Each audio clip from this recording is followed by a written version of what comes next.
Bom dia, boa tarde, boa noite, meus irmãos. Aqui é seu irmão Alisson Tonassi, mais uma vez, voltando para falar de espiritismo, de umbanda e de espiritualidade. Hoje, meu tema é: quantas mediunidades você pode ter?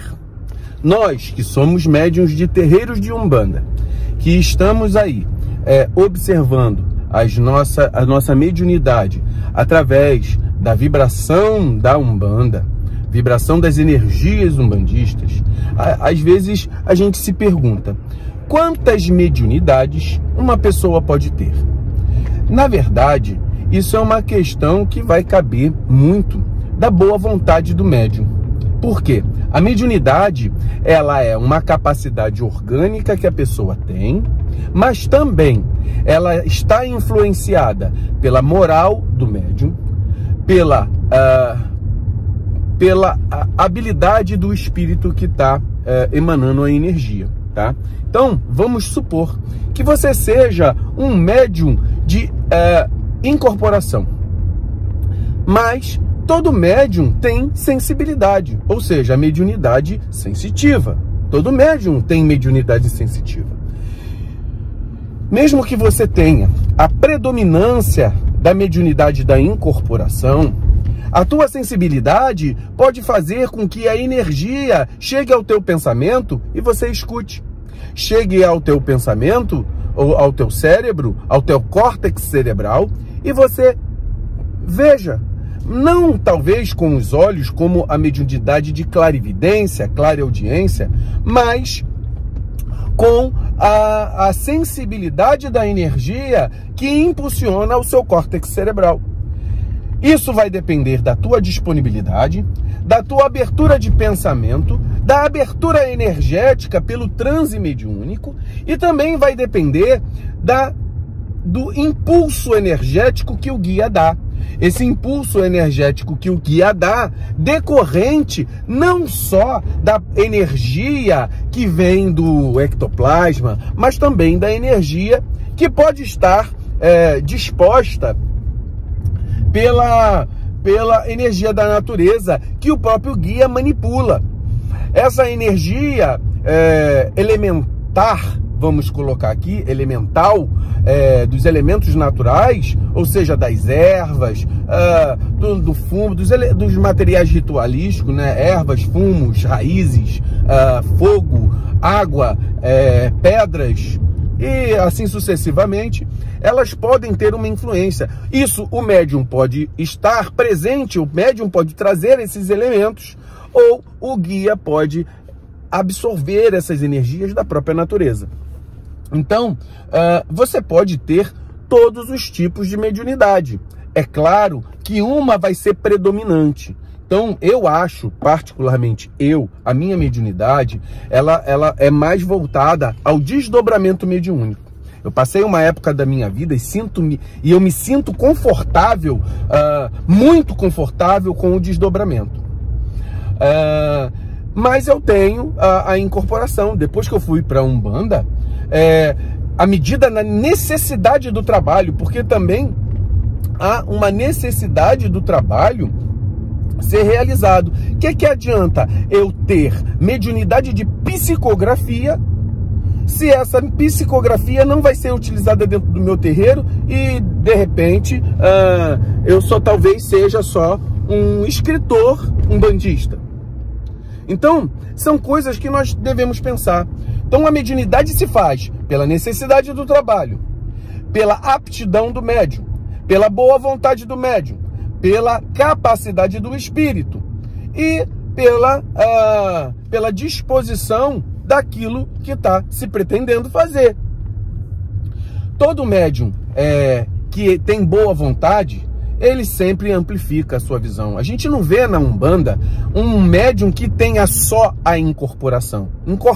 Ele incorpora e de repente sente a energia do seu guia espiritual, talvez sinta cheiros, talvez tenha visões de vultos, visão do guia, sonhos, mediunidade de percepção através dos sonhos, e audição, visão, intuições, por exemplo, dos ogãs com pontos cantados. Então, são mediunidades que se complementam. Agora, é fato que uma é predominante e preponderante mediante a tua própria habilidade e aquilo que você vai fazer dentro das questões do teu trabalho em terreiro, né? Então, meus irmãos, a mediunidade, a quantidade, né, de mediunidade depende muito da tua boa vontade. O fato não adianta também ter milhões de tipos de mediunidade, o super médium que vê, ouve, fala, desdobra, sei lá, materializa, faz tudo, mas cheios de ego e vaidade. Então, mais importante do que uma mediunidade aguçada é você ter a boa vontade e a vontade no trabalho do bem.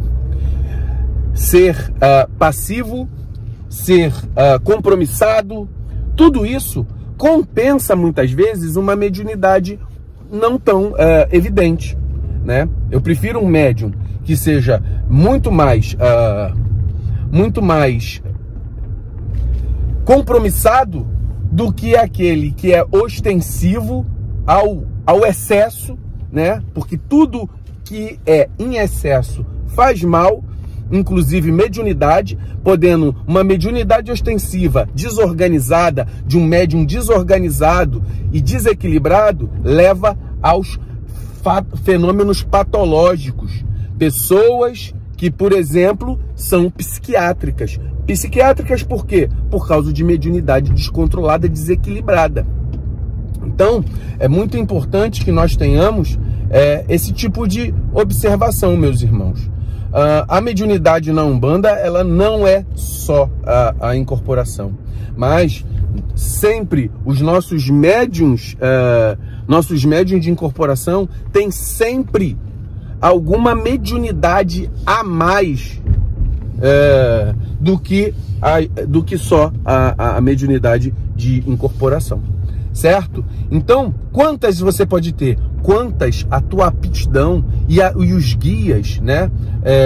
A confiança que os guias possam ter em você podem se manifestar, né? Então, por exemplo, um médium sensitivo, eu particularmente acho a sensibilidade, a mediunidade sensitiva, que é a mediunidade mais comum, todo médium tem essa mediunidade, ela é fabulosa, porque o médium de coração aberto, através da sua sensibilidade, o espírito pode falar com o cérebro do médium, através da sua energia. E aí, por exemplo, ele me passa um texto. Vamos colocar aqui, o espírito fala comigo.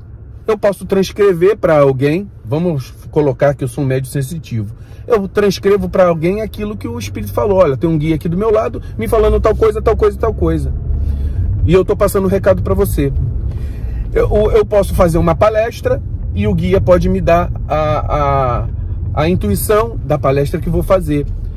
Eu posso escutar o que o guia está falando e escrever, ou seja, fazer psicografia. Eu posso falar, fazer psicografia, eu posso entrar em contato com a pessoa que o guia pode falar, eu posso sentir as percepções de qual é o andamento da gira, eu posso sentir a energia da gira, eu posso perceber o caráter do espírito comunicante, se é um guia, se é um quiumba, se é um espírito sofredor.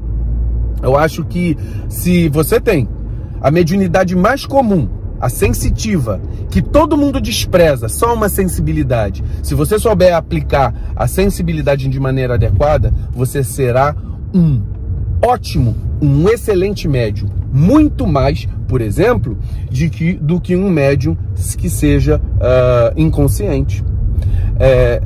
Você mostra que você é um médium treinado. Não estou querendo com isso dizer que ser médium sensitivo é melhor ou é pior. Eu estou dizendo que normalmente se despreza esse tipo de mediunidade. Mas esse tipo de mediunidade, numa pessoa bem treinada, bem estudada, comprometida com o seu trabalho, de coração aberto e voltada para as questões da espiritualidade positiva, ela tem muito a acrescentar. Ele será um médium muito melhor do que muito médium que tem a mediunidade ostensiva com ego. É isso que eu quero dizer. Então, meus irmãos, a quantidade de mediunidade não importa. O que importa é a capacidade que o médium tem de, com uma ou com 10 tipos de mediunidade, fazer o seu trabalho no amor e na caridade. Muito axé.